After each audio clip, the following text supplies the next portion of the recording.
Okay. So, all right, guys. So this is the Be Sure Book Club. Today is June 8th, 2021. We are discussing the book that Kim suggested, Hook Point by Brendan Kane, How to Stand Out in a 3-Second World. So I know we had a couple of hiccups in our previous meetings and we didn't really get a chance to discuss the first half of the book. Today was supposed to be the second half, but I think we can certainly discuss, as much as we want. So Mark, did you get a chance to read it, or you're just here to listen to the discussion? No, I actually read the whole thing. And I definitely picked up a lot of good points from it. I thought it was a very good book. Obviously being in marketing, I'm always trying to look for that extra hook, I guess is the right way, that we can, help our clients out. So, I'm just kind of skimming through it again, because I actually finished it about a week or so ago. So my brain is, fair to Midland. Did you guys finish the whole thing? I'm about 30 pages short of the end. So I thought I was going to get done with it today, but like I said, my AC broke. I've been trying to get a repairman here, so I got a little distracted today, unfortunately. But I'm 30 pages short of the end. But what do you guys feel were? Oh, Amy's coming in, Kim. Oh yeah, she's so good. What Well, I'll let Amy come in and then I'll ask the question. Why is there news stories popping up on my screen? So there we go. Hi, Amy. Welcome again. Good How are you? Thank you. Good to see you. I'm wearing a bow tie. Today's the 1-year anniversary of when I launched our first networking meeting. So today is we have cause to celebrate. I love the bow tie. Thank you. Nice, right? And I told Kim and Mark and Satinder my central air broke, so it's 85 degrees in my house. So if you see sweat dripping down my brow, you just come over. You live like a mile from here. You should just come over. Well, we're being recorded, so the world doesn't need to know my personal situation. But I have a window unit in my bedroom because I like it ice cold. So. It's so hot. Even if you had your unit working, Dave, you still will end up in the same situation. And hi, Amy, how are you? And that's coming from a guy who's from India. He says it's hot. Yeah, it is. Like the heat. Am I the only person that likes the heat? I like it hot. No, I do it. I was sitting outside all day today under the tree with my laptop. Amy's look. It's not hot here. So a couple quick introductions. So Amy is Kim's business coach. Amy, Mark Moskowitz is a digital marketing expert. He's a member of Kim's group. Satinder is an app and web developer. He's in my group. Satinder did my website, and he and I have been working together for. Labs? Say it again. GitLab. Yeah. So we just started getting into it. Mark said he finished the whole book about a week ago. I'm only a couple pages short of the end. We just were starting to touch on general takeaways. And Satinder jumped on to hear the conversation. He said he wants to add it to his library. I'm really interested actually. As I'm just listening, can I get 2 minutes like overview of the book? Sure. And the background, please. Who want Mark or Kim? Why don't Kim? You recommended it. Why don't you give Satinder an outline of exactly what it's about? I'm doing the same thing as Mark because I finished it. I don't know. It was probably a week ago. How do you give so it? Here, I think the idea of a hook point. The idea of a hook point, it's like even like a miniature elevator pitch, right? It's like what is that 3 to 5 seconds that you can say to somebody that not sells them, but just sells them the opportunity to keep listening and keep watching, right? All you're trying to do is get them to get to the next page. That is what we talk a lot about bounce rate, right? The bounce rate on your Google Analytics page is how long someone stays on your website for. So, if your bounce rate is 15 seconds, that's not very good. People are coming in and they're coming out. So how can you get those to be longer? Got How it. can you get them to go to the next page? So what is that hook on each page? Got it. You know, like what was a good example that he gave was hold on.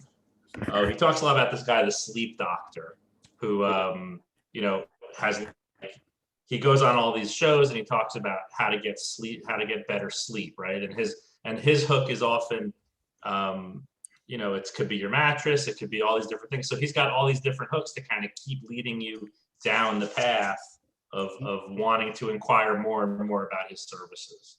Got it. So Got a it. couple, Not to interpret date it. ourselves, but Mark, that was a great point, because we, back in the day, we used to call it the elevator pitch, right? Like it was this 90-second, right? That's especially in New York well, and he City. says it, and I don't know if you. And, if and you- now it's 3 seconds. Yeah, Now I it's don't- 3 seconds. Yeah, I and actually just read it a couple minutes ago. He actually mentions the elevator pitch and how, you know, he thinks that the elevator pitch, as you know it, is dead because, you know, you need to be better than that. But yeah, I will say one thing actually, David. I think whatever name you put it, I think the way how you describe your business over the time, you keep improving the same words again and again, and eventually you come up with only 2-3 words, and that keep improving. I think, yeah, this is great stuff. So let me just read a couple quick things. So when you asked what was it about, right at the top of the book here, there's a quote from someone, a New York Times best-selling author. So it says, this book is a must-read. In a world of constant transformation, Hook Point is the answer to standing out and growing your brand or business. And then when you open the inside jacket, you know, as it starts to summarize the book, it says, a lot of people know who they are, what they do, and a few know why they do it. But even when brands or individuals have clarity in these areas, they often struggle to grab a potential audience's attention long enough for them to learn about their attributes. So, you know, you might be great at what you do and have a great product or a great service, but how do you grab people's attention? Very And true. that's really Satinder, what the book is about. And he dives into, you know, many different areas, you know, grabbing people's attention, you know, in a one-to-one meeting, grabbing people's attention in a presentation, if you're speaking to a room full of people, or sending a cold email or a social media post. You know, he really touches on all these different avenues where you need to grab people's attention and, you know, and have them keep coming back. Awesome. Thank you. This is great. So I started asking about what your guys' like sort of overall takeaway was about, you know, from the book. Anybody have any feelings on that? Like, was there any sort of recurring theme that jumped out at you? I know I have one. That's why I'm asking, but I wanted to ask you guys first. I do too. Do you want me to go first? Sure. So I said it on the last time we spoke. So it's in the beginning of the book, and then it's again at the end of the book. And I, ironically, I just had a meeting with my boss today, and I reiterated this, which is so funny because I think it's the crux of one of the big things that resonated with me with the book is, so create, you know, on page 44, it says, you know, create for your audience, not for yourself. And so thank you, Amy. It's like, I don't know how many people, salespeople, and I'm a salesperson, they think about what they want to create and not what their audience needs and wants. And then on page 208, at the end of the book, they said the same thing. So the secret to generating 4 billion views. So basically they're saying, so one of these digital content strategists gurus says basically he urges people, content producers, to what does that person need? What does my audience deem valuable? What are their biggest pain points? You can't effectively articulate value until you know your core audience and the customers. I said this, I talked to my boss today about this. Sometimes in our industry, when industry experts, they're so close to it, you need other eyes to kind of step back and say like, yes, you know that because you've been doing it for 25 years. But as a consumer who's, you know, from my industry that's never bought a house, right? Never had a mortgage. That it's a very different perspective, and the questions are totally different than somebody buying an investment property. So you have to know your audience. So for me, and you create content for your audience, not for you. So that was the big takeaway from the book for me. I mean, there were a lot of great things, but that was the thread for me. Anybody else? I like it, Kim. What I was going to say along those lines was just to always add value and be different, which is very similar to what you said. You know, you're creating for your audience, you know, not for yourself. And he touched on in the book, which I really thought was interesting and something that I'm going to try to implement, you know, sending cold messages to people that you find on LinkedIn, right? So, you know, that gave me an idea for Be Sure, where if I could track down a higher level sales manager in a larger company where they have a sales force, that's somebody who I want to connect with and say, hey, you know, show the value of Be Sure to his entire, you know, his or her entire team. You know, that's somebody where I could maybe capture new members in bunches, you know, instead of one-off conversations with members, you know, one-to-one. I would love to, you know, to make some headway with the managers who then, if they believe in what I'm offering, they can now instruct their team to join, you know, in many different locations. So, you know, like you said, structuring for your client, not for you, but also being different. You know, how many times a day do we get a LinkedIn message that immediately goes into, you know, how great these people are, right? It's like they never stop to ask the question if you even need what you want, you know, what they're offering. All they do is start vomiting, you know, all their skill set on you. Yeah. Nope, I totally agree. So would you guys think that like maybe even company slogans equate to hook points, like Nike's "Just Do It," or you know, it goes like 15 minutes can save you 15 minutes save you 15%. Like those are things that we remember. Like what's a better hook point than that? Like if I said to you, how do you spell relief? Does anybody know? Rolaids. Rolaids. R-O-L-A-I-D-S. Exactly. R-O-L-A-I-D-S, right? Yeah. I mean, how many times have you heard that growing up? How do you spell relief? R-O-L-A-I-D-S. Like those things like stick in your head. Like what can you create even for your small brand, for your small company? Like what can you create that's a little bit catchy, a little bit fun? And, you know, you can put it in all of your, you know, put it on all of your stationery and all of your web pages and all that, you know? I think that's very powerful. And yeah, no, I think that's very powerful. And I know that's something that I'm trying to do with Be Sure. Whether or not it sticks, you know, time will tell. But, you know, our mission statement or slogan of, you know, be committed, be humble, be generous has nothing to do with sales. You know, it has nothing to do with selling. It has nothing to do with revenue. It has nothing to do with, you know, entrepreneurship or small business. You know, it's all it's addressing is how I feel we should operate as business people. I think we should be committed and be humble and be generous. And, you know, I think if you follow those, you know, that path, then you will be successful. So hopefully that can be second nature, just like Rolaids, Mark, in the future. Exactly. Well, that's like when I came up with Barrett's for our teams last year. Like I think at first the guys were kind of like whatever, and now they get it, because sometimes you also have to you got to live it. You got to kind of you know, live with it for a while. And so I think to your point, Dave, it doesn't always have to be industry specific. It has to be like a bigger picture. So the tagline that I developed for our team is expect more than ordinary. And that really has nothing to do with mortgages, right? We sell mortgages, but I always say to people, tons of people can give you a mortgage. Like we're not the only people, you know, that do this, but we don't do it like everybody else. So I agree with you. I think taglines I'm trying to think of the one. I have to ask Becca. My son, there's a couple of phrases that or jingles or whatever he sings. He's 13. I'm like, oh my God, how much YouTube is he watching, or how many commercials is he watching? So yeah, what did Amy and Mark, what did you guys think? What was your overall, if you had one big thing that stood out in the book, what was yours? This guy likes to talk about his successes. But I guess we all do, right? It's true. But I He think kind of kept the repeating same- himself a lot, but I think that's okay. But I think the same thing that you were Yeah. talking about, focusing on your client, not on you. Yep. Right. And like to Mark's point, that just do it, for example, is a brilliant, because that's exactly, it doesn't tell you anything about Nike or their products or their design or their quality, right? That is all about the athlete and that drive to compete. And it does make you want to align with their brand.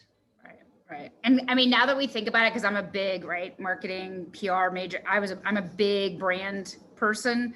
I believe in it. And I can't think what's Reebok. Like, that's the one you remember, right? I mean, there are a lot of other ASIC. I can't, I'm also tired, but I can't think of other ones. That's the first one you think of. Solomon, yeah, like none of, Yeah. but Nike is just do it. Yeah. And they might, here's the thing too. I mean, I don't know, I'm not putting, but for some people, they might not have the best shoe, right? For what you need, but we remember it because of the branding. So like Amy, you and I taught Solomon for like hiking, right? But we don't, I couldn't tell you what their slogan is. I couldn't begin to tell you. No, but they Well, do yeah, have the best trail shoes. They do, 100%. They're the only ones I bought, yeah. Yep, Who's that? Solomon. Solomon, yeah. Sure.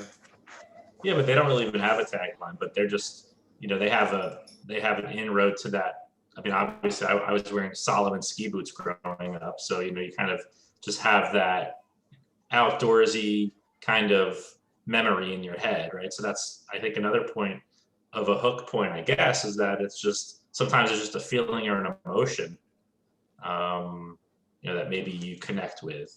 So, I think, I'm not sure if it was in this book, I'm reading a couple of books, but I remember like they talk about just like, they can engineer flavors now for McDonald's or Coca-Cola, whatever. So it's like, you just like hear a soda being poured into a cup and, either you get turned off by it or turned on by it, right? But like, if you like soda, like you just hear it and it just all of a sudden like gets your, think of, ooh, that I could really go for a good cold Coke right now or something like that. So I guess it's more than just, hearing things. It's that whole immersing yourself in the entire experience, right? Where they say you eat with your eyes or something, isn't that really like the 80% is with your eyes? So like the way something looks is more important than the taste. So the other thing that really resonated for me in the book is because the industry that I'm in, we're not selling a unique, we have different flavors, but we're not selling a unique product. A lot of people sell, mortgages, but I loved that he said, think about how you can take seemingly common products or services and give them a spin that makes them stand out. If you find ways to be innovative, it may help you more quickly attract the kinds of clients you've been dreaming about. And I think that is something, that's what makes a good marketer, PR person, salesperson. A lot of these products in the market, think about how many new products, how many people have had an iPhone for how long? Right. But they're constantly coming up, it's not a new product, but sure. But yet I still keep buying Apple stuff all day long. Right. So I think that that's really true, especially, depending on what your field is in. But, how can you, and I don't like the word spin. That's like a whole nother topic. I don't like that word, but that's what they use in the book. But how can you give it a different, like Mark said, a different flavor to make it stand out, even though it's a common product or service? I think that's huge.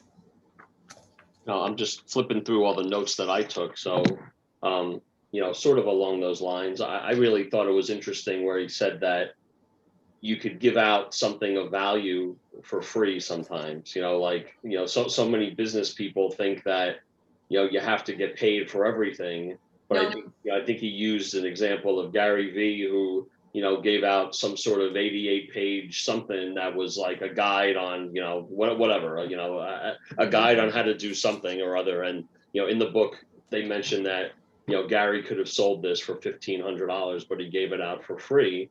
And how, if you provide something that is valuable, and even if you do it at no cost, it's not going to prevent people from wanting to pay you. It's going to actually make people want to pay you more. Yeah. I thought that was super cool. I love him. He's one of my favorites. Gary V. Yeah, You just like it because he says the F word a lot.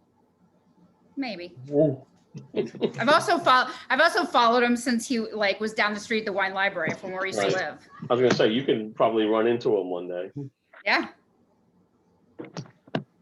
I know, Kim, you took a lot of notes. Let me flip through. I know. I'm looking at all of my. Remember we talked got a about. I'm lot. looking at all my underlines and all of my. Look at you.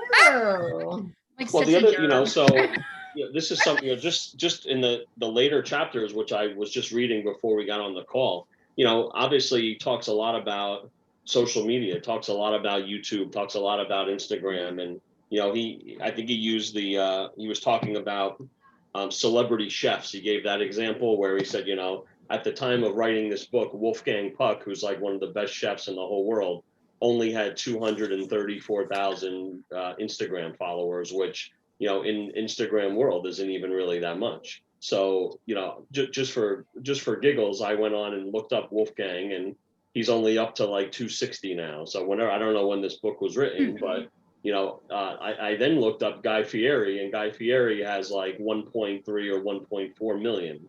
So it's interesting because, you know, I don't know how much you guys watch these type of shows, but I'm a huge foodie, so I'm always watching the Food Network. You know, a guy like Guy Fieri is all over the Food Network, and, you know, is now all over social media. So, you know, for my own benefit, I started comparing, you know, my Instagram accounts, which are, you know, really, you know, in the very, very young stage, to the top competition in my industry. And, you know, the best of the best in my industry only had 12,500 followers. That's it.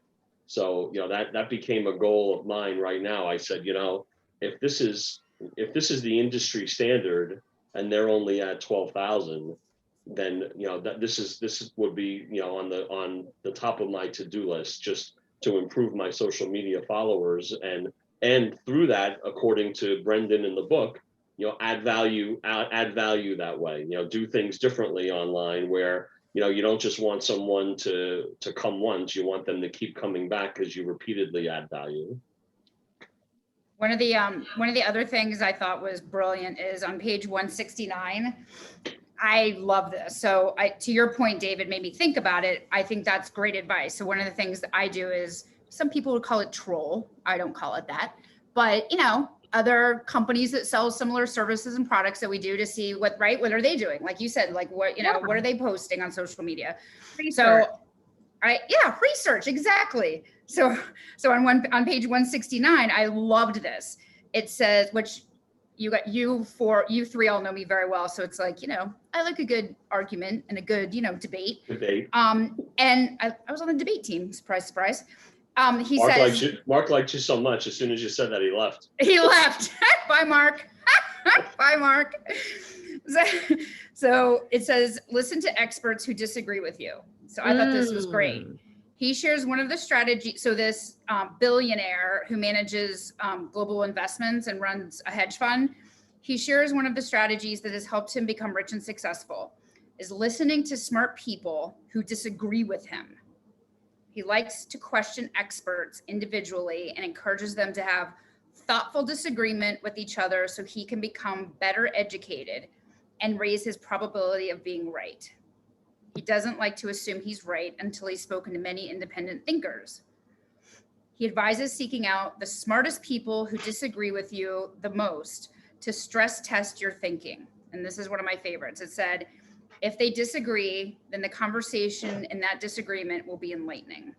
It's the quickest way to get an education. And I think that is so true. That was another one of my favorites. Mark, you missed it. I was like, you liked it so well, you left. I got cut off. Uh-oh. So basically I said on page 169, I love where he says, you know, thoughtful disagreement with people that you think are smarter or as smart as you. And I think that is a great way to learn. So. Sure.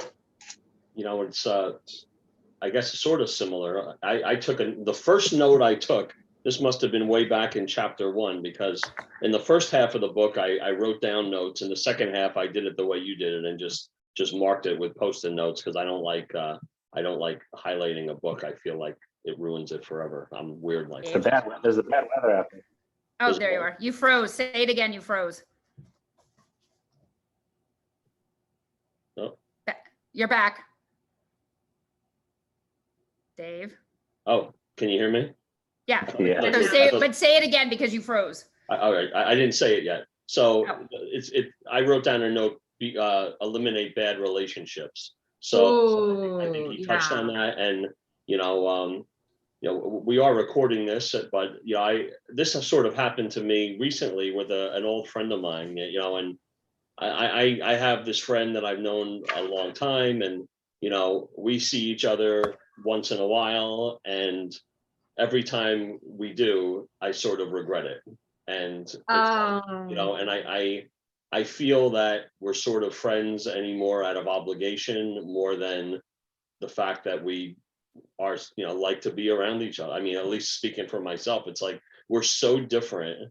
It's this person is a person that is very contradictory, is very argumentative, is very know-it-all, and this person just brings me down.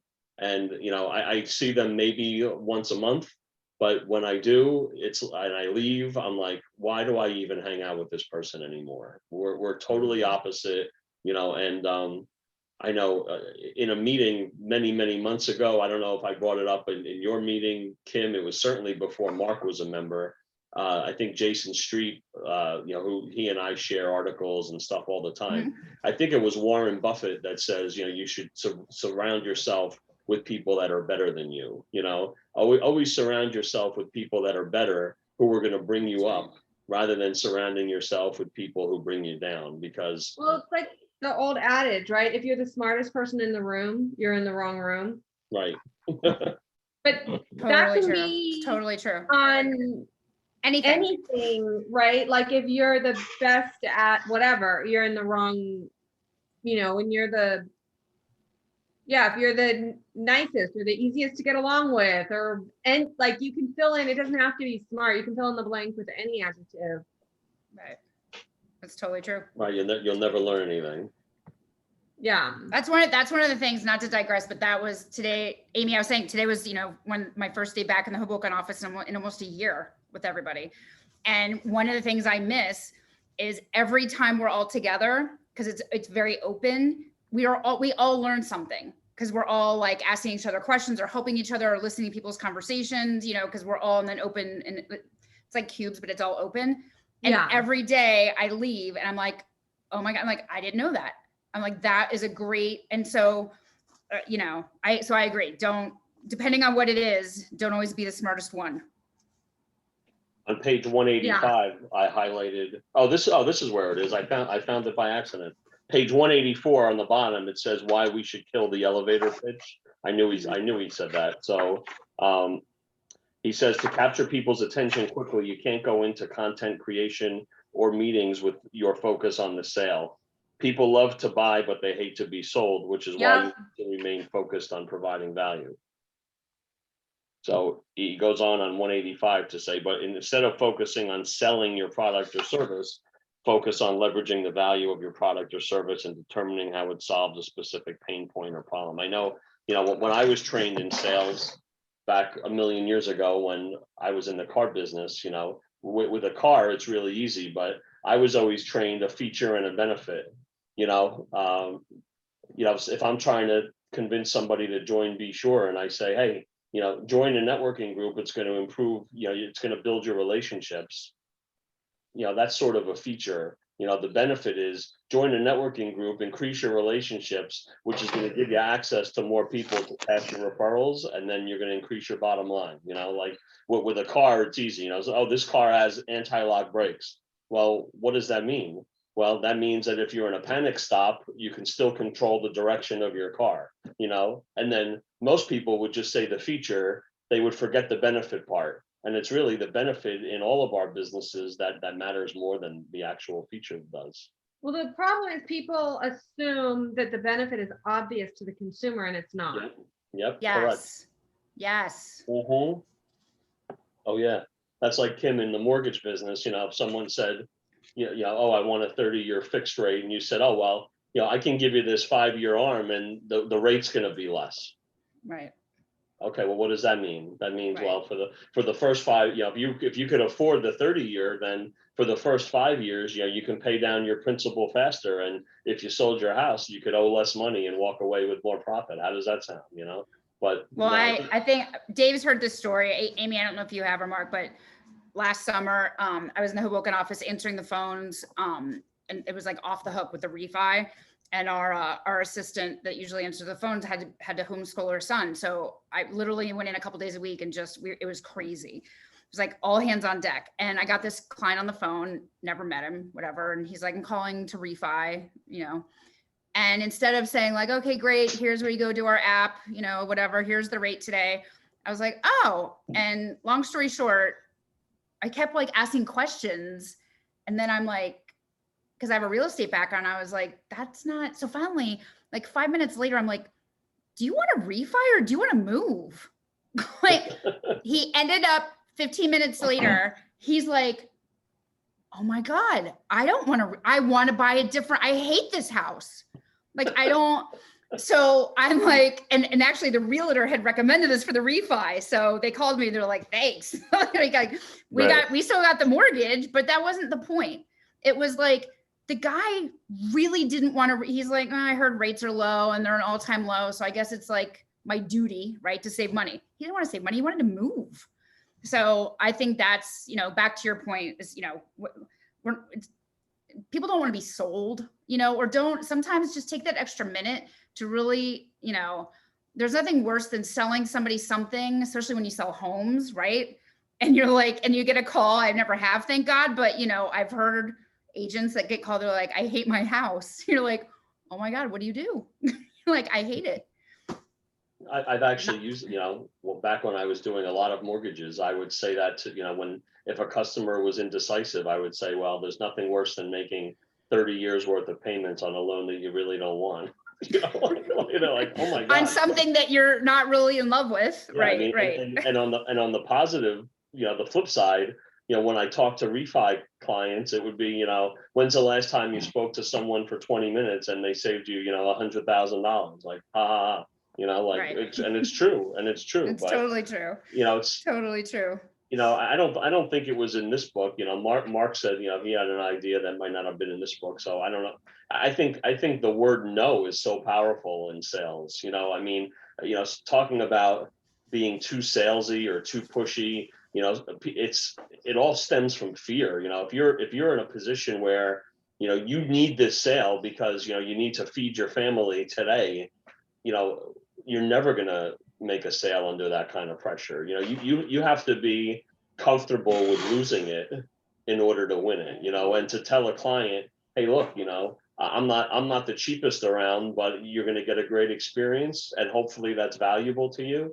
That's sort of taking it away from them and saying, hey, look, if you look, be honest and upfront, and, you don't want to deal with somebody who, you crowbar into a deal. And then, at least with you, Kim, in the mortgage business, or Mark in his business, you start out with somebody that you crowbar into it, and then a week later they hate you and they want to walk away. All you did was waste your own time. Sure. Right. Building relationships. That's it. Yep. That's it. Let's see what else we got. I say I'm just looking because I'm like, I have all of these sticky notes. Oh, this is a good one. Ready? So on page 192, stop kidding yourself. Every industry is the service industry. Yeah. Oh my God, that's so good. How did I not mark that? Because you didn't read that far, probably. I did. It's so true. Well, didn't you guys see one of my favorite posts, on Facebook when I do my little posts? We don't sell goods and services. We sell, what was it? Dream. I'll post it tomorrow. It's one of my favorites. I forget, but it's exactly to that point. That is so true. Yeah, it says if you want to feel, and I double highlighted this for be sure, Kim. If you want to feel, if you want to feel satisfied and happy in your life, be of service. Be of service. Which I try to drive home, as much as I can to our members. You join the group to benefit your business. The fastest way to benefit your business is to benefit someone else's business, to ask someone else what you can do to help them. That's not reach out your hand to give instead of take.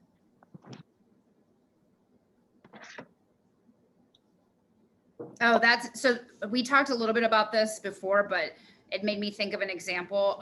So on page 193, it says, Brownstein also believes in giving away his best ideas and insights. And that really resonates with me in real estate, because we would have in our office at Keller Williams, we would have, the very, very top, like top listing agents come in like once a month or whatever, and they would rotate and they would help the newer agents with their listing presentations. And one of the best questions I ever heard that I loved of my agents, somebody asked or made a comment after and was like, thank you, it was so helpful. And they were like, that's so great that you're so confident. I heard the conversation that, you're giving away your secrets. And they were like, you should be confident. Like, they're not secrets. This is how I do my business, and I'm here to help. Somebody did that for me 10 years ago. And that's what we do here. And I loved that. So I'm very reluctant when people are, well, I can't share and I can't like you said, be of service. I think that's incredible. That's one of the posts that I make on social media. I gotta see if I can find it. Mm-hmm. Let me see if I can find it.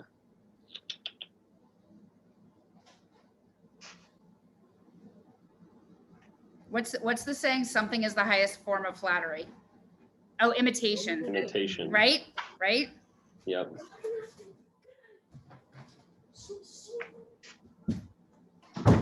I'm looking through my social media posts because I can't think of what this was off the top of my head. But I'll move on. It's something like, your mission in life, your goal in life is to find what you're good at, and your goal is to find what you're good at, and your mission is to give it away, or something like that. But, let's see. So speaking of social media, and I was really intrigued in the Instagram stuff, because I think something that I want to build up for my business is my social media presence. On page 197, they talk about, even brands that you would think are uninteresting can build a following. And on page 197, they talk about the TSA, that, the Transportation Security Administration has an Instagram account that's like got a whole bunch of followers. I was looking it up before. Let me see what it is. It was they said like over 1 million, right? 982,000 followers. Oh my God. For the TSA, because they're posting interesting stuff. They're posting, about things that they find, going through people trying to sneak through security and stuff. Like, it's funny and interesting. I thought that was awesome. Cool. Yeah, What could that possibly be? That would be so funny.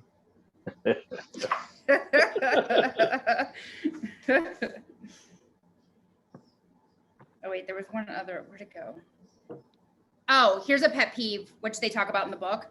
So on page 194, it says, and this is me. So I love homework. How do you prepare for critical meetings? Nothing, Amy, no, nothing irritates me more. So I get, like all of us, I get people, because I work for, a very successful loan officer in the country. I get people all the time sending me stuff, trying to get me to listen to what they have to sell or to become a partner. And nothing irritates me more when they have obviously done no research, because I get a form letter and there isn't, and then I just get annoyed. So I scan it and I'm looking for one thing that they took 5 minutes or 2 minutes to look about me or my team or my boss, something. I'll tell, this is a great story. So a year and a half ago, I get one from one of the big football teams, national football teams. They want us to partner with them to be, one of the lenders. And one of the reasons I answered him back, I mean, one, it was kind of exciting, right? Let's be honest. And number two, he had obviously like researched my boss, my team, me, and it was a genuine like, hey, can we grab a couple? And then there was stuff in there that related to my industry or something that, or to your point, Dave, like a pain point or right, something that he could help with. And he also happened to know that he also worked for the team that's my boss's favorite football team. So, I mean, you know your audience. If it had been the other team around here, I honestly, I wouldn't have even wasted his time because like, we're never going to go for it. So that, I don't know about you guys, that just infuriates me. Like take 5 minutes, Barrett 10 must minutes. be a Jets fan. So you must really love.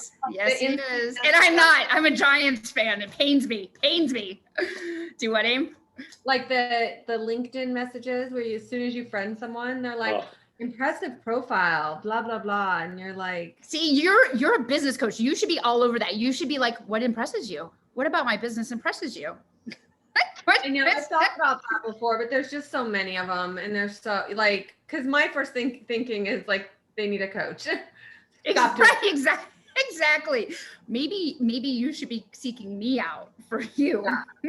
Like stop doing that. Just so, and Amy, you know, my first thing is if people want to grow their business, they need to network better. You know, they're doing it. Everyone says they're networking, but they're doing it all wrong. But they're doing it all wrong and they're not coming from contribution. Like most networking groups, people are going to take, right? Like they're thinking, oh, I'm going to get referrals, but they're not thinking about bringing them. And that's literally the same thing as if you were to go to a potluck, but nobody brought any food. They all just that's brought amazing. Oh my God. That's a great one. I'm stealing that. Emmett, I haven't had dinner, so I'm like, oh my God, now what would I bring to a potluck? I'm so hungry. Like, that's a great one. I love that. But like most potlucks have more than enough food. And there's always one or two people that didn't bring anything, and that's fine. But it's not cool if nobody brought anything, which is what most networking groups are. David's writing that down. I'm writing it down. I sure am. And I'm going to give it, when you see it on my true. social media, and it's going to have your name attached to it. And people are going to be like, who's Amy Donaldson? Then they'll look you up and then you'll get business. Well, that's, I exactly. Well, she is our honorary B Shore coach. So when I passed I paid, there's no one better. I passed a Facebook referral at like, I don't know, midnight last night when I couldn't sleep, to the architect in our group who I think is amazing. And so I, screenshotted it, sent it over to him, and then he emailed saying like, he's just so appreciative, right? You can also tell when people are genuinely really appreciative. And he was like, thank you so much, like something about like, trying to get his name out there. And I was like, one post at a time, my friend, like one at a time. So sometimes it's just like, I was talking to Barrett today about Amy, about, consistency, right? Yeah. Like, so one at a time, that's how we do this. So I thought it was very cute. So I was like, yep, good karma, and one Facebook recommendation at a time. Oh, that's awesome. A note that I just put an asterisk next to that I just realized I wrote down for the first half of the book. I wrote down, if you describe people's problems better than they can, they will subconsciously believe that you have the solution, which I think is so cool. So I'll read it again, Kim, because I see. That's really good. If you describe people's problems better than they can, they will subconsciously believe that you have the solution. Oh yeah. So you're going to networking group meetings all the time and events, and you just haven't really seen anything come of it, right? Right. Yeah. Well, that's like I heard. Dave, I heard. How'd you know? I heard one of my loan officers, because like I said, I learned something every day. One of the frustrating things, being one of the oldest in the office, I heard one of my loan officers. You're not the oldest, are you? You're so young. I'm the second oldest. No, wait. I'm the second oldest, which is, Anyway, that's a whole nother subject. I didn't realize that till like last week. So one of my LOs, who is just amazing and has the patience of anybody, right? Like, and I hear him on the phone next to me, and this lady is he's being so rude to him. I can tell. I can't hear her, but I can hear him. And basically what happened was and isn't this the truth? Because then this went on for like 15 minutes. And all I wanted to do, because Amy knows that, like, I wanted to help him. I wanted to grab the phone and like, because I was like, I can help you with this. Like, this is where I'm really good. Because he wasn't understanding the problem that she was saying she had a problem with wasn't the problem. The problem was, because then we got off the phone and I was like, dude, what was that about? Like, I was painful for me to listen to you. I felt so bad. She, like everybody now, she wants a $700,000 house and she can afford a $300,000 house. And she just doesn't understand why we won't give her the money. And so that's where I talked to him for about 10 minutes afterward. And I was like, because what you said, Dave, that's so great. That wasn't the problem. The problem wasn't the money. The problem is, like, step back and talk to her about, other things, and to get her off that, because she's never going to understand that. Right. So that is huge. A lot of times the clients, when they say that X is the problem, it's usually not. It's usually something else. You just have to dig in there to find it. I'm sure Amy probably comes across that all the time as a business coach, right? All the time. And probably Mark too. Like, fix my website, Mark. Well, it's really not your website. It's your, you know what I mean? Or, you. Your attitude. Exactly. Right. It's not your website, it's your attitude. Right. Well, I hope everybody liked this book.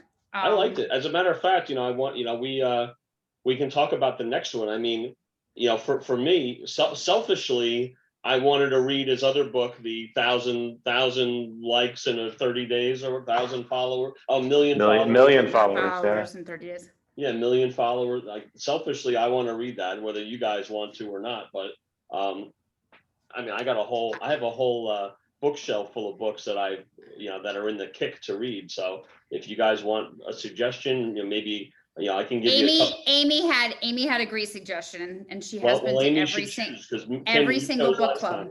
That's right. And now I forgot what I was going to suggest. Atomic Habits. Yes. Oh, I'm 3/4 of the way through right now. It's a definitely choose that one, because I'm already 3/4. Right, Mark loves it. He's done with it already. And wait, did you hear Amy, who's a business coach and reads like thousands of? What did you just say? It's a game changer.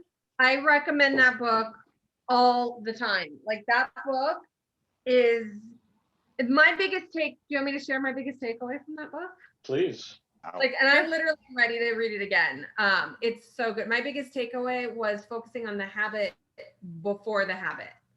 So, like, as an example, if you have a problem eating chips, right? And it's I think this is the example in the book. You told me this on whatever coaching call. I was like, oh my God, it's so true. It's so true, because you can apply this to just about anything, but in the moment. So when it's 10 o'clock at night and you're tired, your willpower is going to be very low. And so people keep trying to discipline themselves to not go to the pantry and eat the chips. But they should go to bed sooner.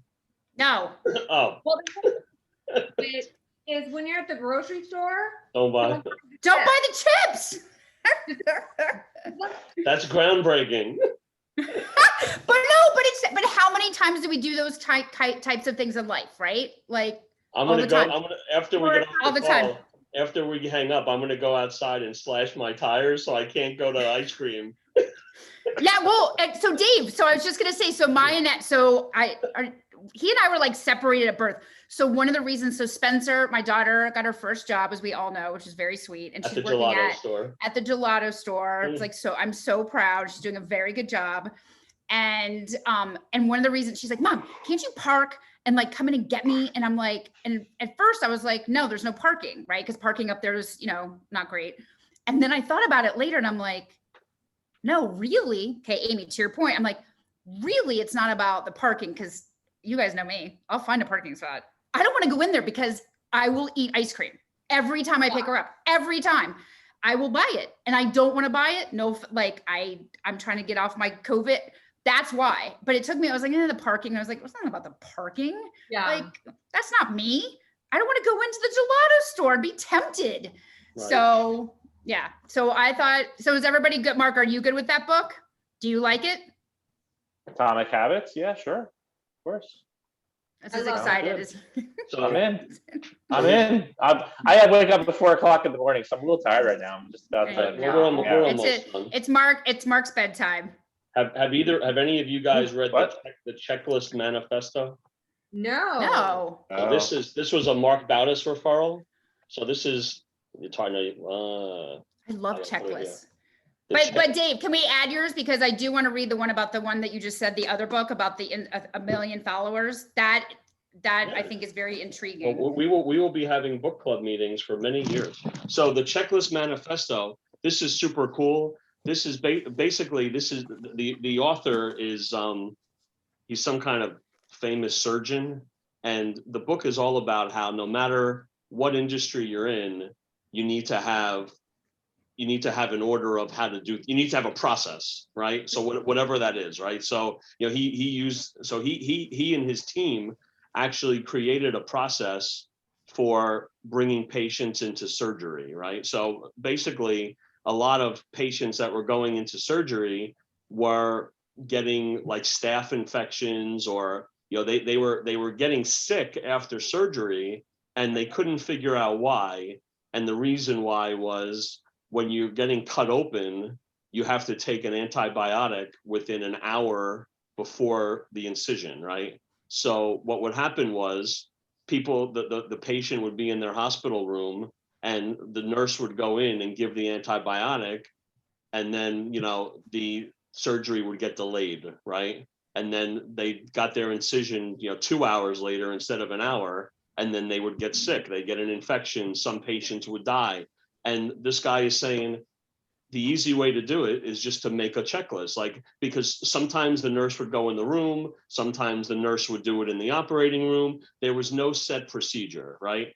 And they compared it also to like pilots. So Sully Sullenberger, who landed the plane in the Hudson River, when both engines failed because of a double bird strike, they go right to a book and they figure out how they could do a water landing. They don't just remember it, they actually have a checklist and they have to go step by step. So it was super interesting because, and again, I hate to sound like a broken record, but when I learned sales in the car business, I was taught 8 steps to a sale, right? Meet and greet the customer, qualify the customer, show the product, trial close the customer, all these different steps. And if you would skip a step, it wouldn't work out the right way. So, in each of our businesses, we can develop our own checklist. But, I also was taught and actually my buddy who taught it to me, we just got off the phone a little while ago. He taught me structure and discipline, leads to profit. So the structure means you develop the checklist. The discipline means you do it the same every single time. And the book was super cool. I mean, talking about all these real life examples and, how they, transformed the surgery and, flying planes and all different things. But it really hit home because I know, Kim and Mark, you guys know Mark Bautis pretty well. And, Mark's, very organized, and, he's the type of guy that probably would have a list on his desk. And when he gets in every day, says, okay, I have to start here. He's the guy that time blocks great, I'm sure. I'm horrible at it. But so what was the book again? The Atomic Habit? Atomic Habits. Got it. Do you want me to email the lady at the bookstore and just see if we can just order it by one instead of committing? Yeah, because I think I have to buy a couple books. I'll go in there because I think I have to buy a couple books, a couple more hook points. Well, don't make any promises for quantity anymore. No, I'm not. But I'm saying I think I have to go buy a couple hook points. So I'll tell her that there was 8. I don't know. I was going to say, when we went in there, you and I, she didn't give me the impression that she cared about those, but you can ask. Yeah. So I'll let her know that that's the book of the month. So Atomic Habits, it looks like, Amy, it's like around 300 pages, it looks like, or Mark, you guys have it? 320 pages, paperback. I have to go on. Where is my book? Poor Amy's still unpacking. She moved. Oh, really? That's right, I got it. Yeah, I'm gonna go visit her. How many chapters, Mark, or how many pages? Would you want to do half the book? Well, I think probably a third. 'cause For it's pretty July? big. Yeah, it's pretty big. Oh, okay. So the hardcover, Oh, you got the hardcover? Okay. yeah, hardcover is 270. Oh, we could do half then. Oh yeah, no, that's what we can do. Hook Point was 270. Yeah. Well, can you estimate half the bookmark, like by chapter? Like, is 5 chapters half or 6 half, give or take? Well, I could turn to page 135 and figure out where it is. I knew How's you that could. sound? I knew you could. Yeah, I have Such a no wise idea. ass.